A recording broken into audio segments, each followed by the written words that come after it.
ચાલો મિત્રો, આજે હવે આપણે ટુફોડી દવા વિશે અને ખડ મારવાની દવા વિશે માહિતી મેળવીશું। જ્યારે આપણે ખડ મારવાની દવાનો ઉપયોગ કરીએ છીએ ત્યારે ખડ મારવાથી પાકને કાંઈ નુકસાન નથી થતું, પણ ખડ મરી જાય છે। આ ક્યાં કન્સેપ્ટ, શા માટે બધી વસ્તુ મરી નથી જતી, કીલ થઈ જતી, શા માટે પાક જીવિત રહે છે અને શા માટે ખડ મરી જાય છે, આપણે એ કન્સેપ્ટને સમજીએ। આપણે એક એક્ઝામ્પલ દ્વારા ટુફોડી દવાનો ઉપયોગને સમજીશું। ટુફોડી દવાને સમજતા પહેલાં આપણે એકદળી બીજ અને દ્વિદળી બીજના કન્સેપ્ટને સમજીશું।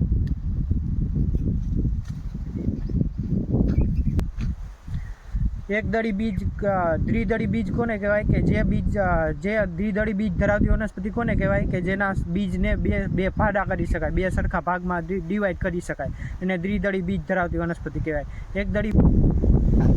દ્વિદળી બીજ ધરાવતી વનસ્પતિ જેવી કે ફોર એક્ઝામ્પલ તરીકે મગફળી છે, ચણા છે, અડદ છે, મગ છે।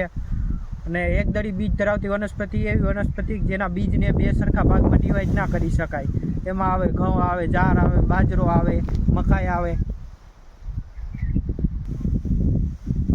આપણે બીજપત્ર વિશે માહિતી મેળવશું। દ્વિદળી બીજમાં બે બીજપત્રો હોય છે, જેમ કે મગફળીમાં બે ફાડા થાય છે તો એ બે બીજપત્રો હોય છે। એ જ રીતે આપણે ઘઉં, મકાઈ, જાર, બાજરોમાં એક જ બીજપત્ર જોવા મળે છે। ચાલો મિત્રો, હવે જાણીએ આપણે ઊભા પાકમાં વનસ્પતિ જોઈને દ્વિદળી વનસ્પતિ છે કે એકદળી વનસ્પતિ છે તેની ઓળખ મેળવીશું। આ આપણા ખેતરમાં જારનો પાક છે। હવે જારના પાકમાં જોઈ શકો, આ શીરા છે, આ નસ જેવી દેખાય છે, શીરા છે। જો શીરાઓ સમાંતર ગોઠવાયેલી હોય, સમાંતર શીરા વિન્યાસ જોવા મળે પાકમાં, તો એ એકદળી વનસ્પતિ હોય છે। જો પાકમાં સમાંતર શીરા વિન્યાસ જોવા મળે તો તે વનસ્પતિ એકદળી વનસ્પતિ હોય છે।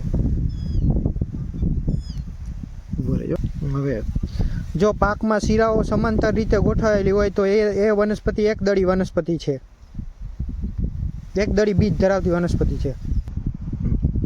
હવે આપણે બીજું એક્ઝામ્પલ જોઈએ ભીંડાના પાક વિશે। જો ભીંડાના પાકમાં શીરાઓ જુઓ તમે, જાલાકાર રીતે આ નસ જેવી શીરાઓ ગોઠવાયેલી છે। જે વનસ્પતિમાં શીરાઓ જાલાકાર રીતે ગોઠવાયેલી હોય એ વનસ્પતિમાં દ્વિદળી બીજ ધરાવતી વનસ્પતિ હોય છે।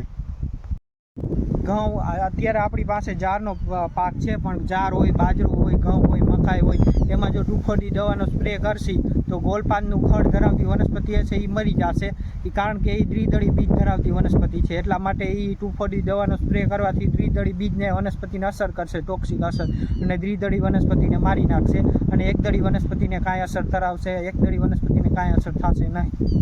આપણે ટુફોડી દવા વિશે માહિતી મેળવી। ટુફોડીનું ફૂલ ફોર્મ થાય છે 2,4-ડાયક્લોરોફિનોક્સી એસિટિક એસિડ।